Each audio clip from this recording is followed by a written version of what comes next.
Hello, it's just me, Gordy, checking in with you. I have a question for you. When we launch the balloon, how are we going to find it again?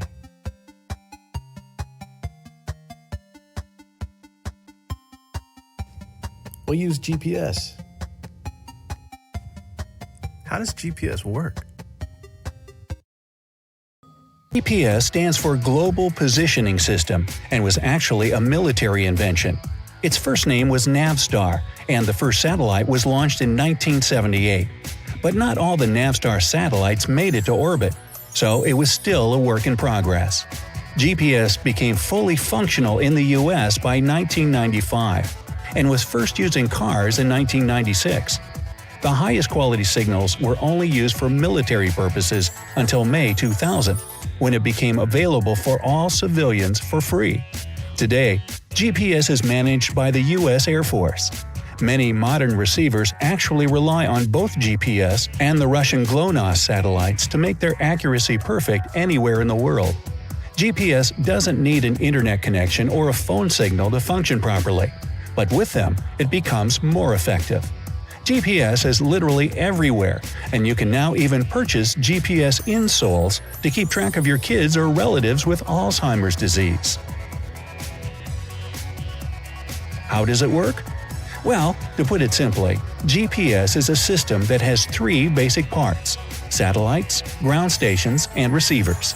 Satellites today are like the stars and constellations that our ancestors used to find out their location.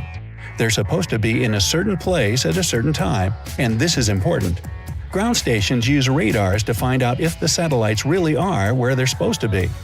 A receiver in your phone or in your car is following signals from the satellites to determine how far it is from them. When it finds out how far you are from 4 or more GPS satellites, it can tell exactly where you are, with an accuracy within feet or even inches. The GPS system has 32 active satellites orbiting the Earth. 24 of them are core satellites, and the rest serve as emergency replacements when something happens to the others. 3D position includes your latitude, longitude, and altitude. If the radii from the previous example went in all directions, you'd get a series of 3D spheres. So, if you know you're 15 miles away from a satellite A, then you're at some point inside an imaginary sphere that has a 15-mile radius. You're also positive you're 20 miles away from satellite B. When the two spheres overlap, you'll see a circle.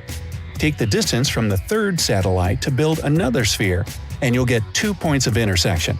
Let's take the Earth itself for the fourth sphere, because you know you're on the ground and only one of the two possible points is the one you need.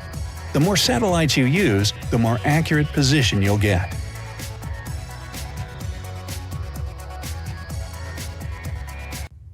So GPS uses 3D trilateration to locate an object. It will give us the longitude, latitude, and the altitude of our balloon. We'll put a GPS tracking device in the balloon, then the satellites will send us the information to our receiver, which will be a smartphone or a tablet. Then we'll just go get it. I'm interested to see how the flight affected our experiments. How about you?